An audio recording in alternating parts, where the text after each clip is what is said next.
ఇవాళ మా అశ్వత్ బర్త్డేని ఎంత సింపుల్గా ఎంత హ్యాపీగా సెలబ్రేట్ చేసుకున్నామో ఈ వీడియోలో చూడుర్రి.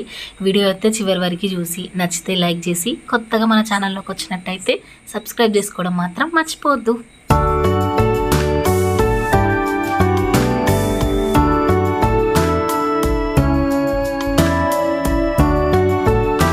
ఈ వీడియోలో మా అశ్వత్కి ఏం చెప్తున్నా అంటే మా చిన్నప్పుడు బర్త్డేస్కి ఇప్పుడున్న బర్త్డేస్కి మస్తు తేడా ఉంది. ఇప్పట్లాగా అప్పుడు మెసేజ్లు, స్టేటస్లు, స్టోరీలు, సర్ప్రైజ్ ప్లాన్లు, పార్టీలు ఇవన్నీ ఏం లేవు. ఉన్నాయి ఏంటి అంటే గ్రీటింగ్ కార్డ్స్ ఇచ్చి, లేకపోతే 5 స్టార్ చాక్లెటో, అది లేకపోతే ఆశా చాక్లెట్ ఇచ్చి హ్యాపీ బర్త్డే అని చెప్పేవాళ్ళము. దానికి ఎంత సంతోషపడేటోళ్ళమో. ఇప్పుడు ఇవన్నీ ఉన్నా కూడా అస్సలు సరిపోతలేదు. ఇంకేదో ఎక్స్పెక్టేషన్ పెట్టుకొని అది ఇవ్వలేరని చెప్పి ఇంకా డిసప్పాయింట్ అయిపోతుర్రు. అసలు ఏందో కాలం ఇంత మారిపోతుంది నాన్న అని చెప్పి వాటితో మాట్లాడుతున్నా.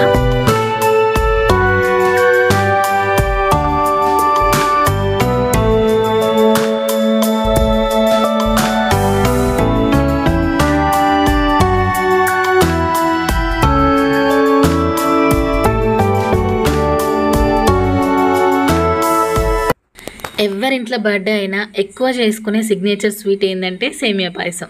మా ఇంట్లో కూడా ఆ రోజు సేమియా పాయసమే. కొంచెం ఎక్కువ క్వాంటిటీలోనే చేసిన, ఎందుకంటే వినాయకుడి దగ్గరికి పోయి కొబ్బరికాయ కొట్టి ప్రసాదం డిస్ట్రిబ్యూట్ చేద్దామని చెప్పి. మేము టెంపుల్కి వెళ్ళే టైం లేదు, ఎందుకంటే వాటి స్కూల్ టైం అయిపోయింది కాబట్టి ఈజీగా అయిపోయే స్వీట్ సేమియా పాయసము. తొందరగా పోయే గుడి వినాయకుడి మండపం, అందుకని అక్కడికే పోయినాము.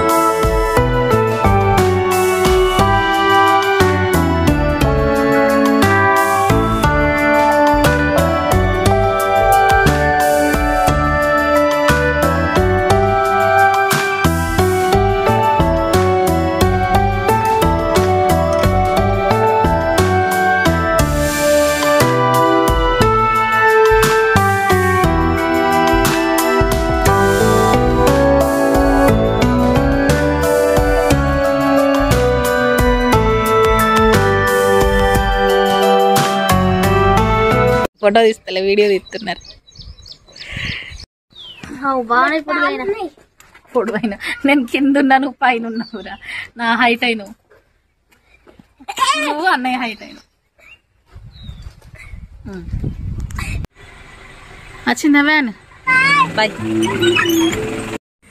సాయంత్రం స్కూల్కి వచ్చిన తర్వాత చిన్న కేక్ సెలబ్రేషన్ అని ఎందుకన్నా అంటే అది నిజంగా చిన్న కేక్ కాబట్టి వాడి కేక్ కట్ చేయడం అస్సలు ఇష్టం లేకుండే.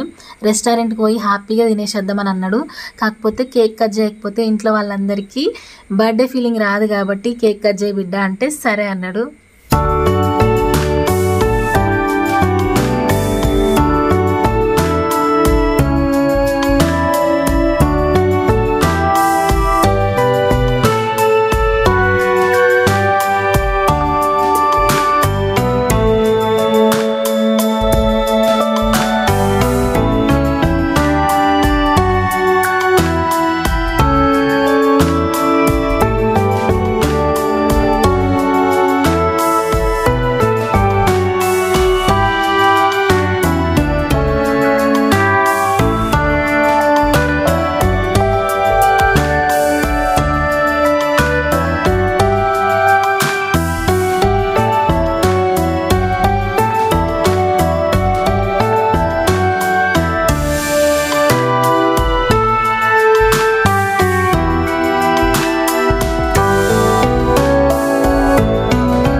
ఇది మా అశ్వత్ చిన్న బర్త్డే సెలబ్రేషన్. చివరి వరకు చూసిన వాళ్ళందరికీ థ్యాంక్ యూ సో మచ్.